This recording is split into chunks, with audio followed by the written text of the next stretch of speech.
안녕하세요. 비더시드 허범석 팀장입니다. 안녕하십니까, 비더시드 유한 대표입니다. 네, 이번 한 주도 스타트업 빌딩 앤 컨설팅 펌 비더시드와 대한민국 대표 스타트업 미디어 벤처스퀘어가 함께 만든 비더시드의 스타트업 위클리와 함께 힘차게 시작하세요. 네, 그럼 먼저 투자 유치 소식 빠르게 가보겠습니다. 글로벌 웹소설 플랫폼 레디시가 총 760억 원의 투자를 추가로 유치했다고 합니다. 레디시는 대규모 투자 유치와 함께 이진수 카카오페이지 대표와 이준표 소프트뱅크 벤처스 대표, 그리고 엔젤 투자자인 김상원 네이버 전 대표를 사회이사로 선임할 계획을 밝히기도 했는데요. 네, 2016년 설립된 레디시는 영미권 시장을 기반으로 하며 짧은 호흡으로 빠르게 전개되는 모바일 특화 웹소설 콘텐츠 플랫폼입니다. 올 상반기 1매출 1억 3,600만 원을 돌파했으며 이는 작년 동기간 1매출 530만 원 대비 25배 이상 성장한 수치인데요. 월 매출도 30억 원에 도달하여 작년 동기간 월 매출 1억 5천만 원 대비 20배 성장했습니다. 이 같은 성장의 배경으로는 자체 제작 콘텐츠 레디시 오리지널이 주요했는데요. 레디시 오리지널은 방송계의 오스카상으로 불리는 에미상을 14회 이상 수상한 작가들이 헐리우드 스튜디오의 집단 창작 방식을 통해 제작하고 있습니다. 또한 데이터 분석 전문가도 제작에 참여하여 독자들의 반응에 따라 연재 방향을 설정해 나갑니다. 작가진의 집단 창의력, 데이터 전문가의 인사이트와 독자들의 피드백이 모두 함께 창작을 해나가는 셈입니다. 네, 이번 대규모 투자 유치는 엔터테인먼트 시장의 원천 콘텐츠이자 핵심인 소설 IP의 무한한 잠재력과 가능성을 인정받은 것인데요. 투자자들이 글로벌 웹소설 시장의 높은 잠재력에 주목하고 있는 것 같습니다. 레디시는 사업 초기부터 미국 시장에 진출해 끊임없이 시장을 개척해왔는데요. 이번 투자를 통해 글로벌 웹소설 시장을 선도할 대표 기업으로 성장할 수 있기를 응원하겠습니다. 다음으로 인공지능 기반 글로벌 명품 구매 플랫폼 트렌비가 110억 원 규모 시리즈 B 투자 유치를 마무리했다고 합니다. 지난해 70억 원 투자 유치 이후 8개월 만에 진행된 후속 투자 유치로 트렌비는 총 180억 원의 누적 투자금을 확보하게 됐는데요.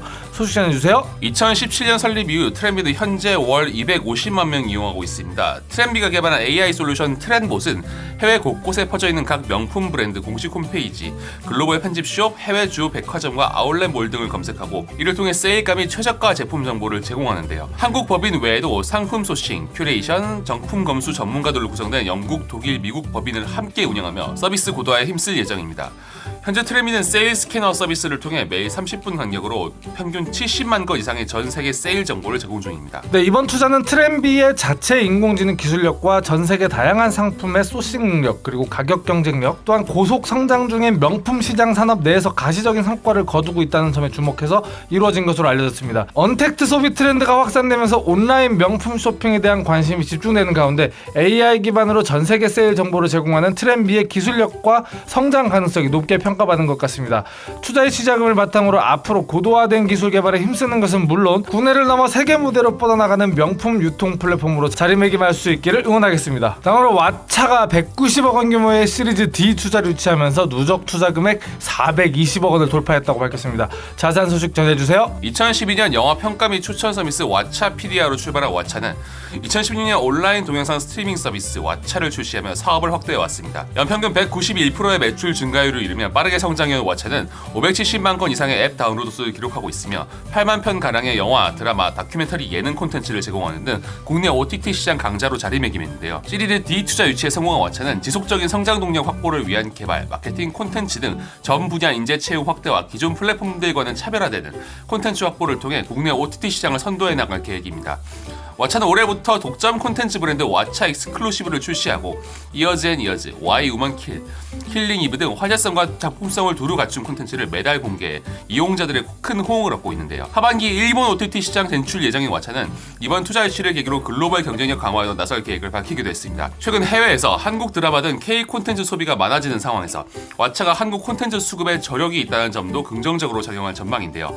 왓챠는 연내 일본 시장에 성공적으로 안착한 후 글로벌 OTT 플랫폼으로 아시아 시장 진출에도 속도를 낼 방침입니다. 네, 글로벌 OTT 시장이 빠르게 성장하는 가운데 국내 기업 중에서는 왓챠가 대형 플랫폼들과 치열하게 경쟁하며 성장해온 저력이 있는 만큼 세계 시장에서도 충분한 경쟁력을 가질 것으로 기대되고 있는데요. 전통의 콘텐츠 공룡들 틈바구니에서 데이터와 기술을 바탕으로 시장에 균열을 내고 변화를 이끌어온 왓챠의 전략은 남들이 쉽게 따라하기 힘든 차별성을 가질 것이라는 분석입니다. 왓챠만의 강점인 데이터와 개인화 기술을 기반으로 고객들에게 다양한 관점의 콘텐츠를 제공하고 앞으로 글로벌 OTT 플랫폼으로 성장할 수 있기를 응원하겠습니다. 다음으로 수산물 시장 정보를 제공하는 서비스인 인어교주 해적단 운영사 더 파이러츠가 170억 원의 시리즈 B 투자를 유치했다는 소식입니다. 더 파이러츠의 누적 투자 유치 금액은 총 202억 원을 기록하게 되었는데요. 자세한 소식 전해주세요. 네, 더 파이러츠는 전국 각지 수산시장의 매일 수산물 시세, 제철 정보 등 수산물에 대한 모든 정보를 제공하고 수산물 수요자와 공급자를 연결하는 인어교주 해적단 서비스로 출발했습니다. 수산시장에 해산물 드시러 가신 분들 한 번쯤 써보신 적 있는 서비스일 텐데요. 현재는 일반 소비자들이 저렴하게 수산물을 구입할 수 있는 온라인 쇼핑몰과 일식집, 스시 전문점, 이자카야 등 소상공인들이 필요한 수산물을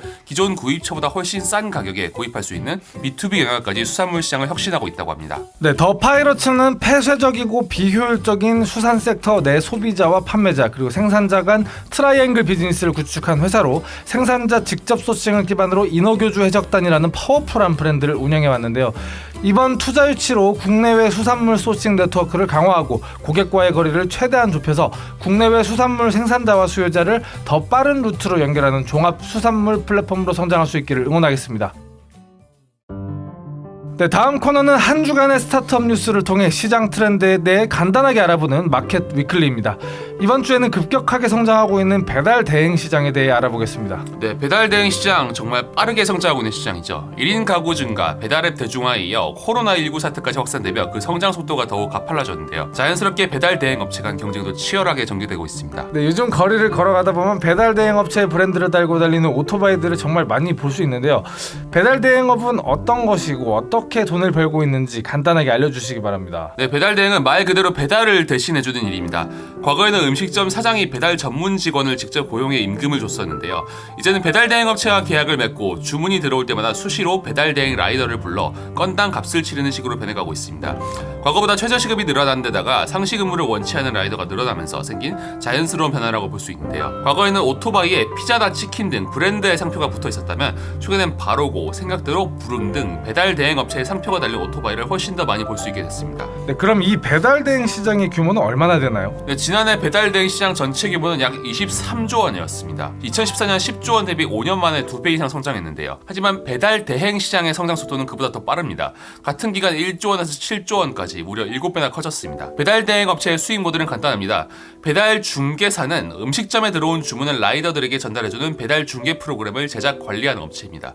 반면 배달 대행사는 동네마다 사무실을 차려 라이더 인력을 관리하고 오토바이 리스 등을 제공하는데요. 본사는 지사로부터 프로그램 사용료를 수수료로 지급받게 됩니다. 지사는 라이더로부터 매달 건당 수수료를 받습니다. 그럼 이 배달 시장에는 어떤 플레이어들이 두각을 나타내고 있나요? 네, 업계에 따르면 현재 약 40개의 배달 대행 업체가 경쟁 중이라고 합니다. 하지만 어디가 1위 기업인가에 대한 의견은 조금 나뉘는데요. 물론 규모나 수치 측면에서 보면 1위는 생각대로입니다.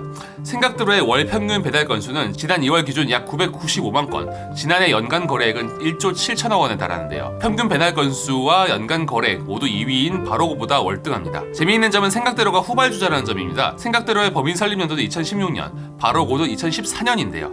하지만 생각대로의 출발은 지난 2006년까지 거슬러 올라갑니다. 생각대로의 모 기업인 퀵서비스 1등 업체 인성데이터의 한 사업 조직에서 생각대로가 시작됐습니다.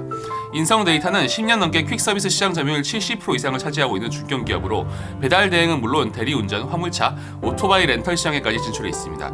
인성데이터는 같은 프로그램을 사용하는 업체와 라이더들끼리의 주문과 배달을 공유하는 이른바 푸바시 개념을 퀵서비스 시장에 도입해 시장을 선점하고 스마트폰이 보급되기 훨씬 전인 2001년부터 다져온 퀵서비스 프로그램과 라이더 운영 노하우가 가장 큰 무기로 꼽힙니다. 과거 이륜차 물류망을 운영했던 모 기업의 운영 경험과 인력 그리고 인프라가 생각대로의 급성장 동력이 되었고 특히 720개에 달하는 촘촘한 지점망은 다른 업체는 따라올 수 없는 최대 경쟁력으로 꼽히고 있습니다.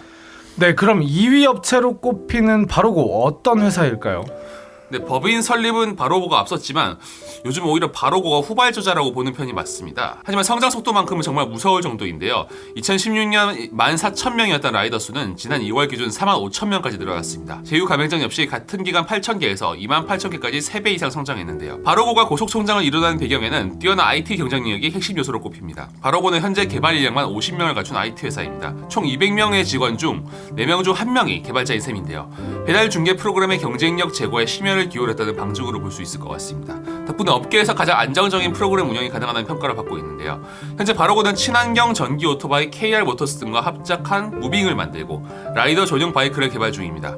또한 수집한 배달 빅데이터를 활용해 배달에 익숙하지 않은 기업을 대상으로 만드는 배달 딜리버리 컨설팅, 배달 품질 개선을 위한 맞춤형 포장 용기 판매로 사업 다각화를 모색하고 있습니다. 네, 오늘의 시장 1, 2위 업체인 생각대로와 바로고를 통해서 배달 대행 업계에 대해 간단히 알아봤습니다. 선두주자가 있다고는 하지만 기타 업체들도 꾸준히 투자를 유치해가면서 몸집을 불리고 시장에서 자신들만의 포지션을 만들어가고 있는데요.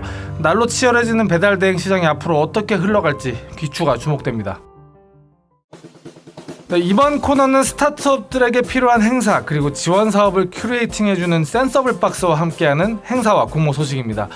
서울산업진흥원이 서울 창업허브 키친 인큐베이터 푸드메이커 6기를 모집한다고 하는데요. 소식 전해주세요. 네, 서울 창업허브의 키친 인큐베이터는 외식 창업을 희망하는 창업가를 위한 공간입니다. 외식 창업 환경을 경험할 수 있는 개별 공유 주방, 메뉴 개발과 브랜딩, 외식업 운영을 위한 교육 등 성장 지원 프로그램을 제공하는데요. 푸드메이커는 서울 창업허브 키친 인큐베이터에서 활동하는 외식 분야 창업가 및 예비 창업가를 말합니다.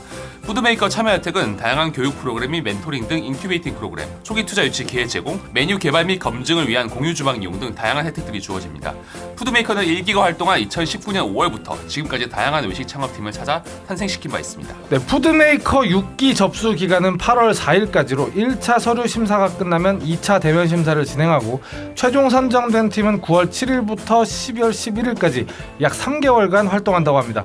외식 창업에 관심 있는 많은 분들의 참가 바랍니다. 다음으로 클라우드 전문 기업 아마존 웹서비스가 스타트업 성장을 지원하는 정글 프로그램 참가 기업을 모집한다고 합니다. 소식 전해주세요. 네, 중소벤처기업부 그리고 창업진흥원과 함께하는 이 프로그램은 혁신 기술을 보유한 스타트업 30곳이 유니콘으로 성장할 수 있도록 지원하는 것이 목표입니다. 지원 분야는 이커머스, 핀테크, 스마트 물류, 인공지능이며 선정된 스타트업은 최대 3억 원의 사업화 자금과 클라우드 이용권 그리고 교육 프로그램 등을 지원받을 수 있습니다. 네, 참가 신청은 이번 달 31일까지이며 9월 중순 최종 선정 기업을 발표해 내년 6월까지 프로그램을 운영한다고 하니까 많은 신청 바랍니다. 네, 다음으로 독창적인 스포츠 산업 창업 아이디어를 발굴하여 3천만 원 상당의 사업화 및 창업 보육을 지원하는 2020년 스포츠 산업 창업 올림피아드가 열립니다. 자세한 소식 전해주세요. 네, 이번 경진대회에는 스포츠 산업 분야의 독창적인 창업 아이디어가 있는 국민은 누구나 참여할 수 있습니다. 서류 심사를 통과한 20개 팀은 7월 31일 개최 예정인 창업 멘토링 데이에서 아이디어 고도와 실용화 방안 등을 구체화하고 이후 중간평가를 통해 상위 10개 팀을 선발하여 최종평가 이후 순위를 결정짓는 방식으로 진행됩니다. 최우수상 한 팀은 문체부 장관상과 300만 원의 상금, 우수팀 2팀은 공단 이사장상 및 200만 원의 상금, 장려상 3팀은 공단 이사장상과 100만 원의 상금을 받는다고 하네요. 네, 최우수상 및 우수상 립상한 세 팀은 9월부터 12월까지 평균 3천만 원 규모의 사업화 지원 및 창업 보육을 받을 수 있으며 신청 기간은 7월 27일까지라고 하니까 많은 참가 바랍니다. 네, 여기까지 저희 비더시드가 준비한 한 주간의 스타트업 주요 뉴스였습니다. 계속해서 저희 위클리를 들어주시는 분들 너무 감사합니다. 뉴스와 관련된 보다 더 자세한 소식은 벤처스퀘어 홈페이지를 확인해 주시면 됩니다. 문의나 제의 등 저희와 함께 할 수 있는 게 있다면 언제든 편하게 이메일을 보내주세요. 그럼 다음 주에 새로운 소식들로 인사드리겠습니다. 비더시드의 스타트업 위클리는 대한민국 대표 스타트업 미디어 벤처스퀘어와 스타트업을 위한 정보 큐레이터 센서블 박스와 함께합니다. 감사합니다.